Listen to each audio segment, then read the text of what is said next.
This beggar girl saves a millionaire from a biker gang, but moments later, something worse happens. Comment and rate my story from 0 to 10. Your opinion is very important, and subscribe to my channel to support my work. I'm counting on your help. The screams sliced through the humid air of the afternoon like a blade, making David Miller almost spill the coffee he was drinking in the driver's seat of his imported car.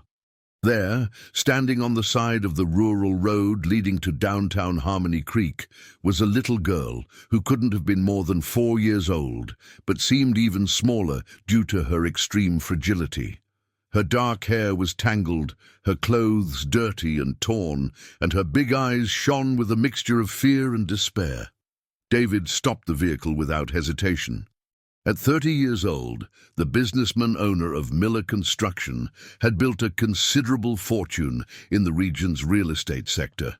But at that moment, all his wealth seemed insignificant in the face of that child's vulnerability. "Hey, little one, are you okay?" he asked, rolling down the window. The girl approached timidly. "My name is Iris. Do you have water? I'm very thirsty." David took a bottle from the back seat and handed it to her. Iris drank with the voracity of someone who hadn't had water in a long time, and when she finished, she raised her big eyes to him. "Can you give me a ride to downtown? My grandma Connie is very sick and needs help." There was something in that child's voice that touched David deeply. Perhaps it was the forced maturity in someone so small, or the way she managed to maintain her dignity, even in her precarious situation. "Sure, hop in," he said, opening the back door.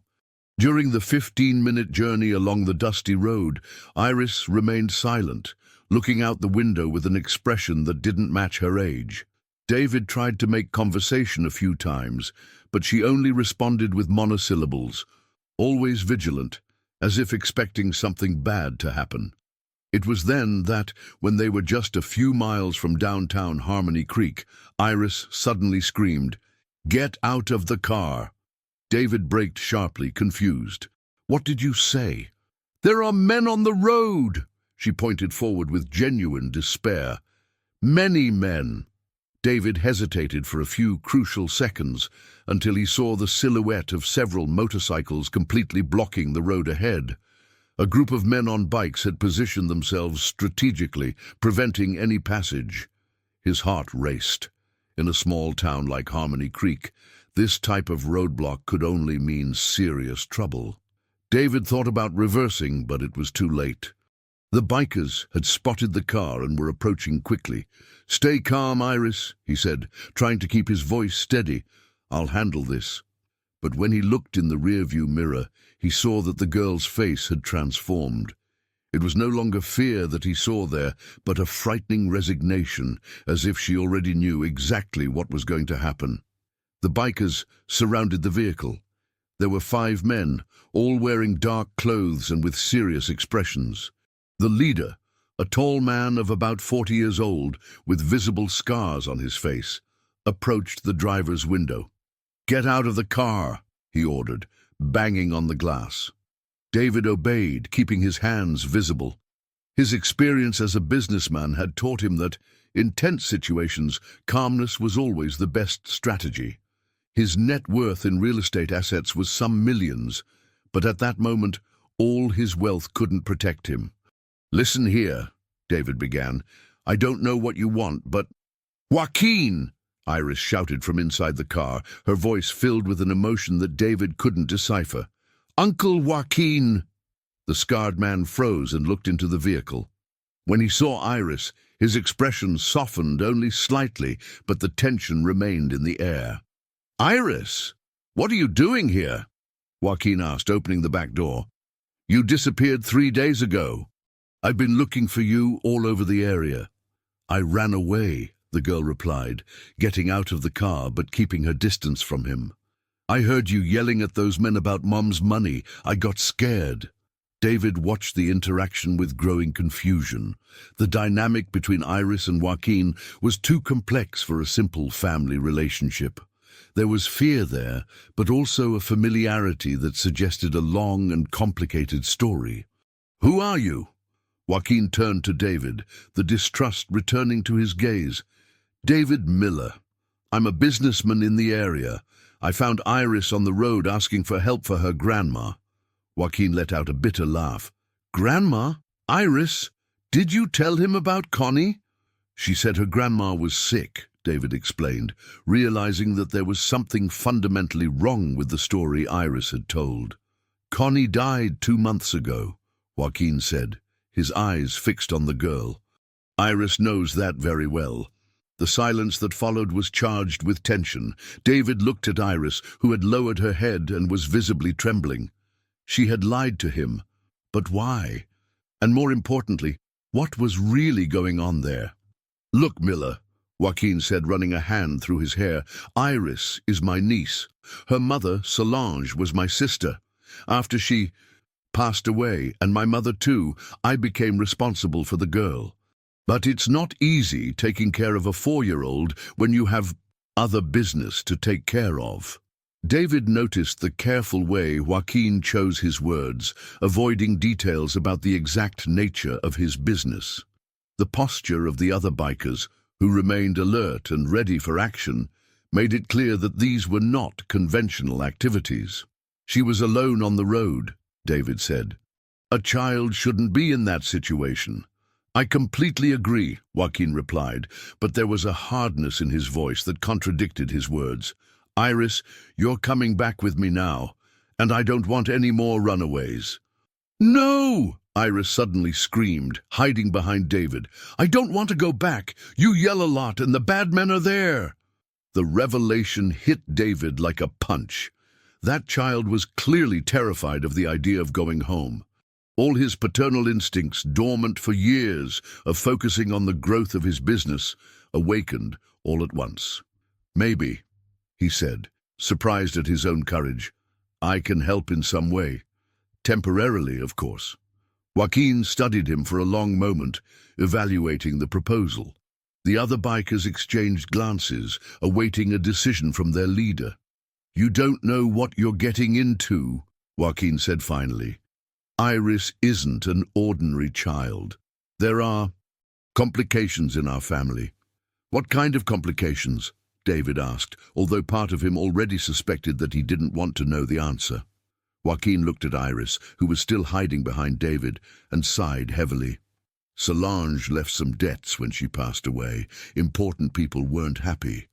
Iris sometimes hears things she shouldn't hear." The implication was clear and terrifying. David understood that he was facing a decision that would change his life forever. He could simply hand Iris back to Joaquin and go his way, keeping himself safe in his comfortable life as a successful businessman. Or he could choose to get involved in a situation that was clearly far beyond his comfort zone. He looked down and saw Iris's pleading eyes. At that moment, all his wealth, all his investments in stocks and real estate, all his carefully planned life seemed less important than the well-being of that frightened child. "Okay," David said, surprising himself with the firmness in his voice. "Iris can stay with me for a few days until we figure out a better situation for her." Joaquin raised an eyebrow, clearly not expecting this response. "Are you sure you know what you're doing, Miller? It's not just a matter of giving her food and shelter. There are people who might come looking for her." "What kind of people?" David insisted, but Joaquin just shook his head. "Better you don't know. Just keep her away from crowded places for now." Joaquin crouched down to Iris's level. "Kiddo, you're going to stay with Mr. David for a while, but if you need anything, you come find me. Understand?" Iris nodded timidly, but David noticed that she shrank even further when Joaquin approached. 2 hours later, David was standing at the entrance to his house, a modern and elegant residence in the best neighborhood of Harmony Creek, holding Iris's small hand and trying to figure out how to explain the situation to Melissa. His 28-year-old wife appeared at the door even before he rang the doorbell. Melissa was an ambitious architect, with perfectly styled blonde hair and always impeccable clothes. Her green eyes widened when she saw Iris. "David, "Who is this child?" she asked, her voice filled with surprise and something that seemed like displeasure. "Melissa, this is Iris. She needs to stay with us for a few days." "What do you mean, stay with us?" Melissa crossed her arms. "Since when did we decide to become a shelter?" David realized that he had underestimated how difficult it would be to explain the situation. "It's complicated, honey. She was alone on the road, and you just brought a strange child into our house?" Melissa lowered her voice, but the tone remained severe. "David, we have the meeting with the investors from the city tomorrow. We can't have any distractions right now." Iris hid behind David's leg, clearly sensing the hostility in Melissa's voice. She was a smart child who had learned early on to read adults' moods for her own protection. "Melissa, she's just a child," David said, trying to keep calm. "It can't be that difficult." "It can't be that difficult?" Melissa laughed without humor. "David, you don't know anything about taking care of children. We don't know anything about taking care of children, and frankly, this isn't the time for it." At that moment, Lucy, the 45-year-old secretary from the construction company, arrived bringing some documents that David had forgotten at the office.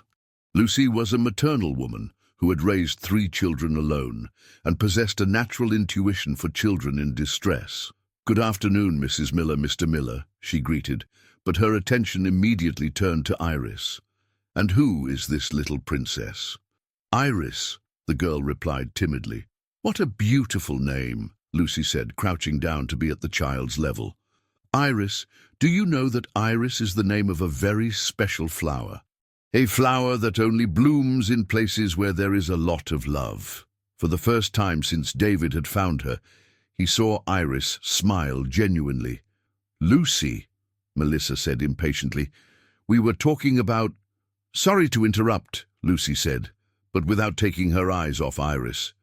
"Mr. Miller, the girl seems to be hungry. Can I prepare something for her?" David nodded, grateful for the intervention. Melissa sighed dramatically and went into the house, making her displeasure clear.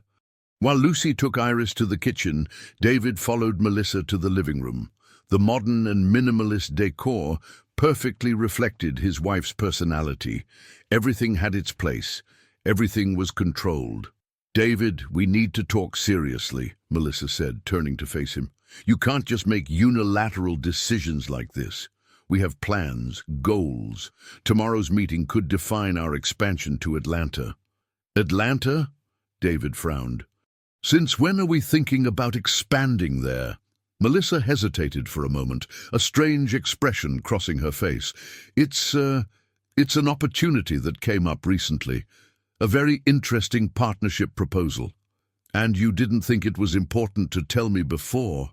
I was going to tell you after the meeting. I didn't want to create unnecessary expectations." Melissa looked away. "But now, with this child here, everything gets more complicated." From the kitchen came the sounds of Lucy talking happily with Iris, and occasionally the girl's laughter. It was a sound that David didn't know he missed until he heard it. "Melissa, it's just a few days. What can happen?" "What can happen?" Melissa turned sharply. "David, you don't even know where this child came from. What if her parents show up? What if she has health problems? What if—" "She doesn't have parents," David interrupted, "at least not ones who are taking care of her properly." At that moment, Renato, David's younger brother, entered through the front door without knocking, as he always did. At 26 years old, Renato was visibly downcast. He had lost his job in Chicago the week before and returned to his family's house to reorganize his life. "Hi, guys," he said, throwing a backpack on the floor. "I came to get some clothes I left here." He stopped when he saw the tense expression on their faces. "Everything okay?" "Your brother brought a child home," Melissa said dryly. Renato raised his eyebrows. "Really? Where is she?" "In the kitchen with Lucy," David replied. Renato immediately headed for the kitchen, and David and Melissa followed him. There they found Iris sitting at the table, eating a sandwich while Lucy showed her pictures in a magazine. "Hi," Renato said softly, crouching near the table. "I'm Renato, David's brother." "And you are?" "Iris," she replied, studying his face with curiosity. "Iris is a very pretty name. Can I sit here with you?" The girl nodded, and Renato pulled up a chair. "You know, Iris, when I was little like you, I also really liked sandwiches. What's your favorite?"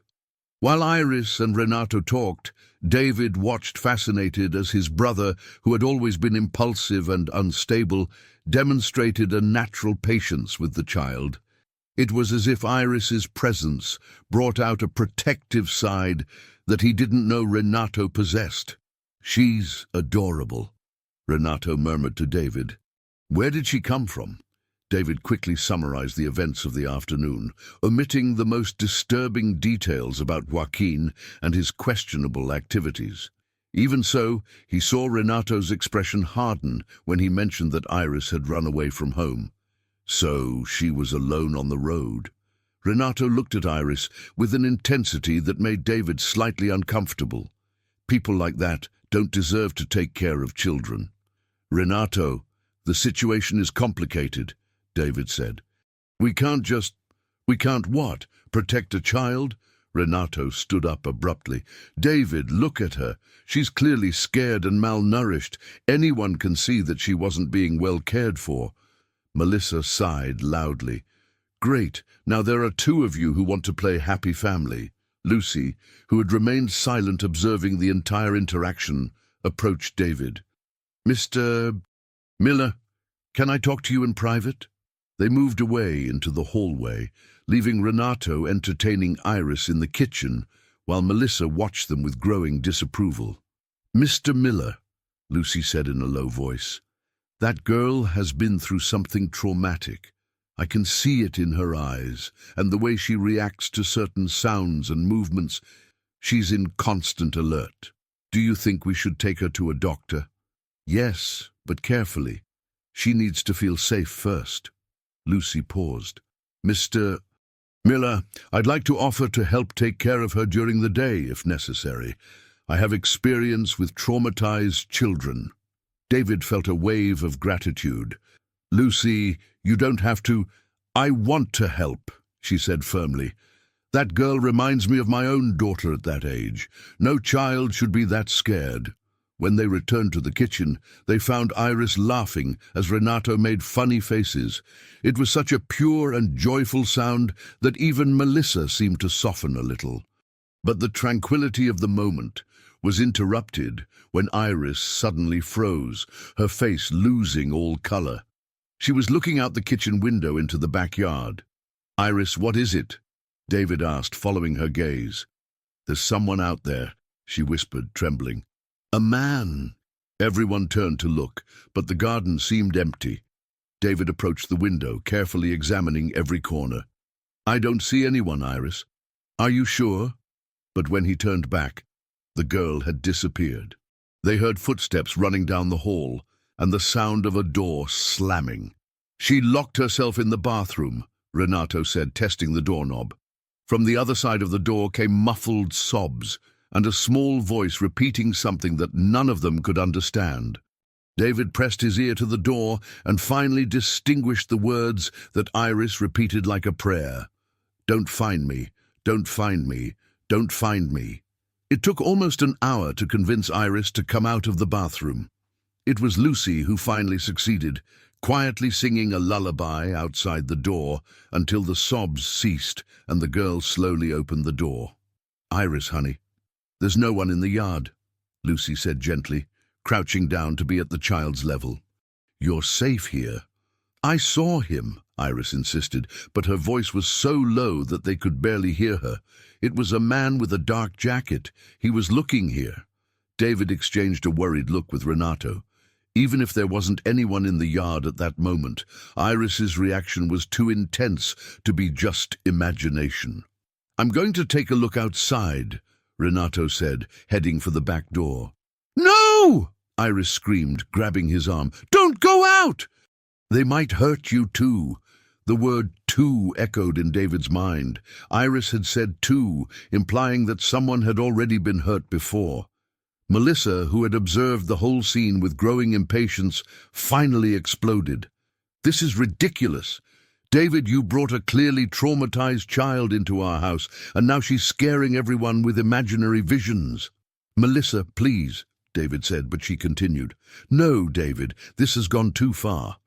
We have responsibilities, important commitments. We can't keep playing house. Iris cowered at Melissa's shouting, and Lucy instinctively pulled her close, creating a protective barrier between the child and the furious woman. Maybe, Lucy said calmly, but firmly, it's best if we continue this conversation elsewhere.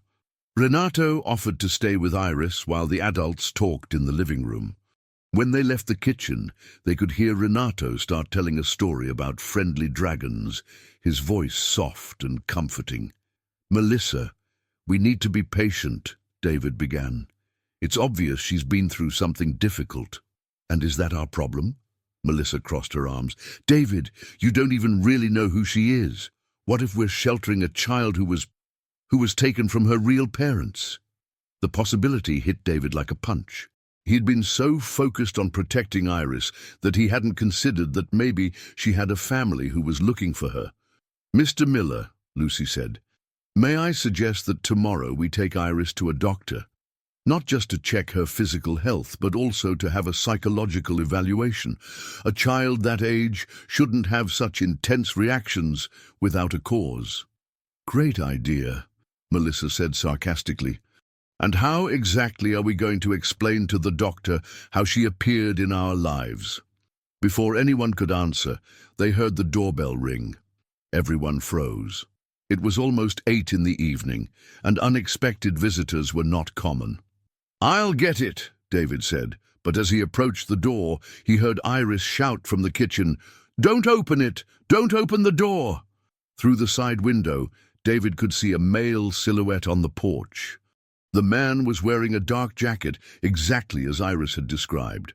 Who is it? David asked through the door, without opening it. My name is Carlos. I'm a private investigator. I'm looking for a missing child. David's heart raced. He looked back and saw Renato at the entrance to the kitchen, holding Iris in his arms. The girl was so pale that she looked like she was about to faint. What child? David asked. A 4-year-old girl named Iris. The family is very worried. Melissa approached David. See, I told you this would cause trouble. But Lucy frowned. If the family is looking, why did they send a private investigator instead of calling the police? It was a pertinent question. David looked again at Iris, who was now visibly trembling in Renato's arms. Sorry, David said through the door, but I don't know any child with that name. Sir, I know she's in there, Carlos insisted. I have reliable information that you found her on the road today. How did he know that? David hadn't told anyone besides his family about meeting Iris. The only possibility was that Joaquin had spoken to someone.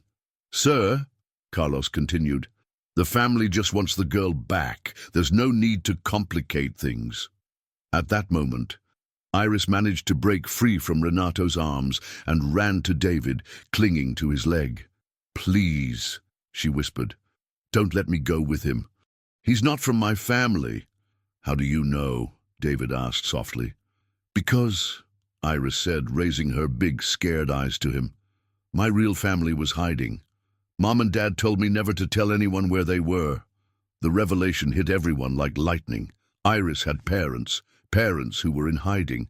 And if she was right, the man outside the door wasn't there to reunite a family, but for some much more sinister reason. Sir, Carlos's voice became firmer, I know you're in there. I'll wait out here until you make the right decision. David looked through the window and saw that Carlos wasn't alone. There was another man waiting near a dark car parked down the street. Lucy, David whispered, take Iris to the back room and lock the door. What are you going to do? Asked Melissa, now visibly frightened. I'm going to call Joaquin, David said. If Iris is really his niece, he needs to know that there are people looking for her. As Lucy led Iris away from the front door, David grabbed his cell phone and dialed the number Joaquin had given him a few hours earlier. Joaquin, this is David Miller. There's a man here at my house saying he's looking for Iris. The line was silent for a moment that was too long. What does he look like? Joaquin asked finally. David described Carlos and the car on the street. "Shit," Joaquin murmured. "Listen carefully, Miller. Don't let Iris out of there. These men aren't who they say they are." "Who are they then?" "People connected to the debts I mentioned. Iris, she knows things, things that could harm important people." "What kind of things?" "She was present when Solange hid some important documents before she passed away. The girl doesn't understand what they are, but she knows where they are." David felt his stomach sink. Iris wasn't just an abandoned child. She was a witness to something that dangerous people wanted to keep secret. "Joaquin, what do I do?" "Hold tight. I'm heading there with my men. Don't let them take the girl." The call was cut off, and David stared at the phone in his hands. In less than 24 hours, his life had completely transformed. His fortune, built with years of hard work and careful investments, seemed irrelevant in the face of the responsibility he now carried. "David," said Melissa, her voice trembling, "what's happening?" Before he could answer, they heard the sound of breaking glass in the back of the house. "They broke in through the back," Renato said, appearing in the living room with Lucy and Iris. The girl was in total panic, trembling and repeating endlessly, "They found me, they found me." David made a quick decision. "Everyone, let's get in the car. Now." "David, we can't run away from our own house," protested Melissa. "We can and we will," he said firmly. "Iris, you're going to be okay, but we need to get out of here." As they headed for the garage, they heard heavy footsteps inside the house and men's voices talking in low, urgent tones. "Where are the keys?" Renato asked. David took them from the hook near the garage door, but when they went to open the door, they saw that there was a third man waiting outside, blocking the exit. They were surrounded. Iris clung to David's leg again. "I told you," she whispered, "that they always found me." It was then that David realized that this wasn't the first time Iris had run away, and apparently it wasn't the first time they had found her. Outside the garage, they heard the sound of motorcycles approaching. Joaquin was coming, but would he be in time? And more importantly, had David made the right choice in protecting Iris, or had he just put his entire family in mortal danger? The sound of the motorcycles intensified, and through the cracks in the garage door, David could see headlights cutting through the darkness. The confrontation between the rival groups was about to happen, and his family was right in the middle. "Lucy, take Iris behind the car," David whispered. "Everyone get down!" The tense silence was broken by shouts outside. Joaquin had arrived with at least 6 men, and the situation quickly escalated into an intense verbal confrontation. "Get off the property now!" They heard Joaquin's voice echoing through the night. "We're not going anywhere without the girl," Carlos replied. "She has something that belongs to us." Iris huddled even further into Lucy's arms. "They want the map," she whispered so quietly that only David could hear. "What map, Iris?" "The map that Mom Solange gave me before she passed away. She said they were important places, but I didn't understand." David felt his breath catch in his throat. Iris wasn't just a witness. She possessed physical evidence of whatever Solange had discovered before she disappeared. "Where is this map now?" he asked. "Hidden," said Iris, "in a safe place that only I know." Outside, the argument was getting more heated. Melissa approached David, her face pale with terror. "David, this has to stop. Call the police." "No," Iris said immediately. "Mum Solange said there were bad cops too. That I couldn't trust anyone in uniform." The revelation left everyone in silence. If Solange was right, not even the authorities could be considered safe. At that moment, they heard a new voice in the confrontation outside. A female voice, firm and authoritative. "All of you, leave my property immediately, or I'm calling for backup." Through the crack in the door, David saw a woman of about 50 years old, wearing a dark suit, accompanied by 2 men in formal clothes. "Who is she?" whispered Melissa. "I have no idea," David replied. The woman approached Joaquin. "Mr. Joaquin, I presume? My name is Dr. Patricia Mendez. I am an attorney, and I represent Iris's real parents." David's world crashed down. Iris's real parents? Had Joaquin lied about being her uncle? That's impossible, Joaquin said, but there was uncertainty in his voice. Solange was my sister. Solange was not your sister, said Dr. Patricia calmly. Solange was Iris's nanny. When the girl's parents were threatened because of a journalistic investigation they were conducting, they entrusted Iris to Solange's care, temporarily. Iris raised her head from Lucy's arms, her eyes shining with an emotion that David couldn't identify. "Mom and Dad are alive?" she asked, her voice full of hope. Dr. Patricia heard the question through the garage door. "Yes, Iris. Eduardo and Camila are alive and have been looking for you all these months." Carlos and his men seemed visibly uncomfortable with this revelation.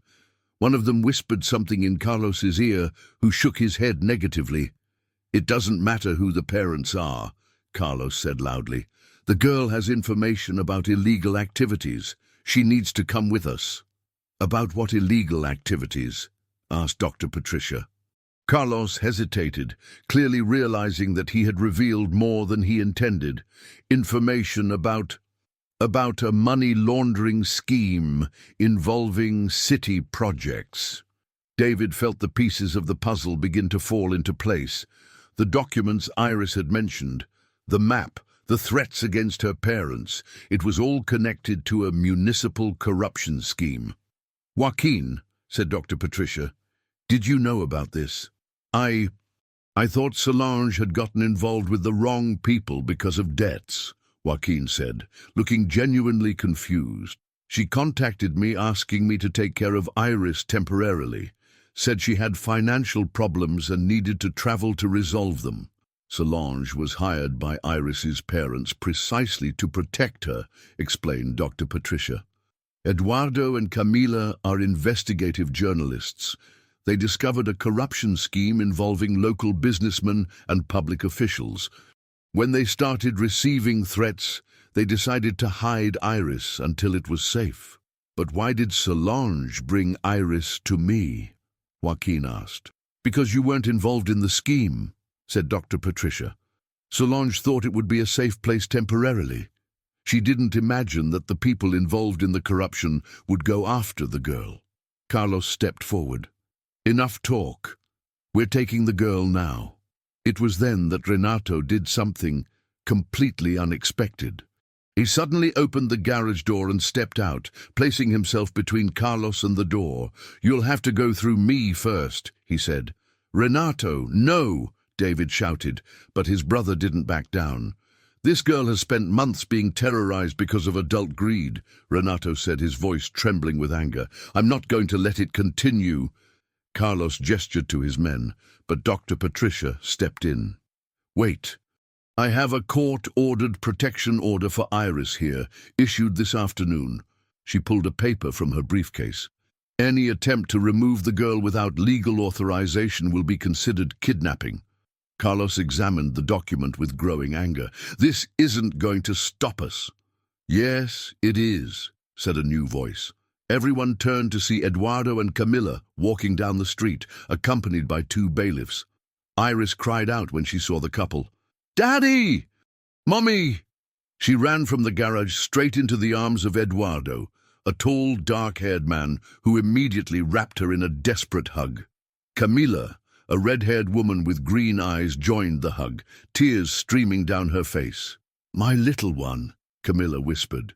"We missed you so much." Carlos and his men retreated slowly, realizing that the situation had turned completely against them. With official witnesses and a court order, they could no longer act with impunity.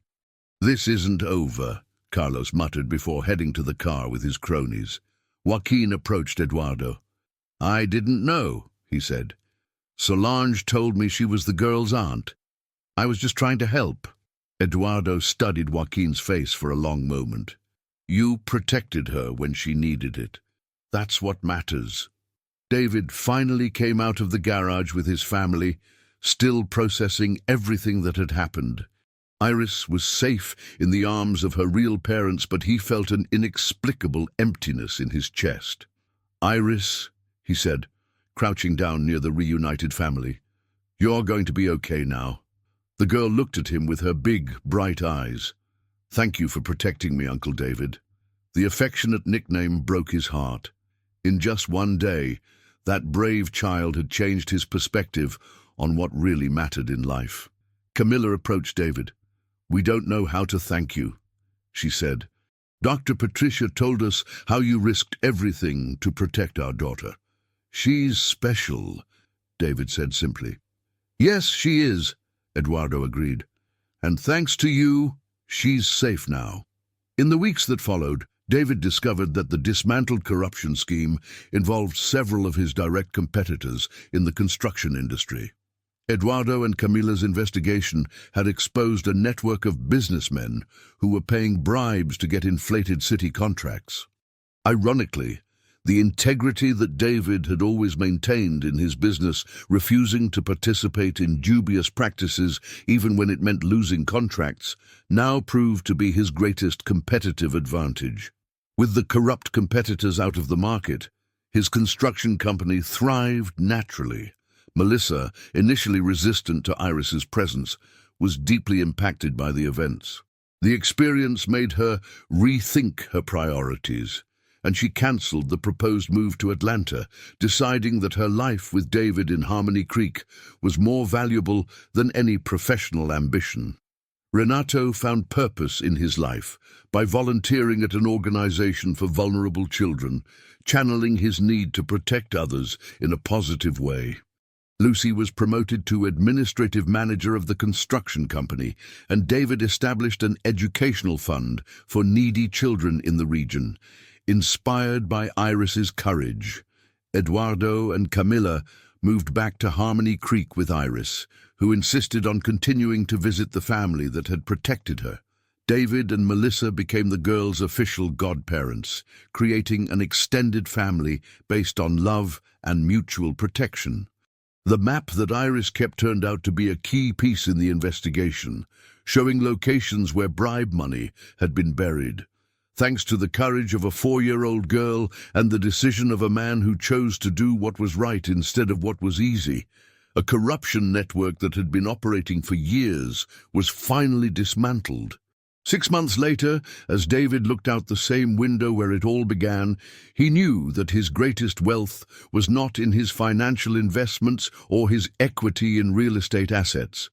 His true fortune was in the people he loved and in the certainty that, when life presented him with a choice between personal comfort and doing what was right, he had chosen to protect an innocent child. And so, the story of how a successful businessman found a lost girl on the road became the story of how both found each other exactly when they needed each other most. If you liked this wonderful story, please comment, giving a rating from 0 to 10. Your opinion is very important, and if you love beautiful stories, subscribe to my channel. I promise to make your day better with my videos.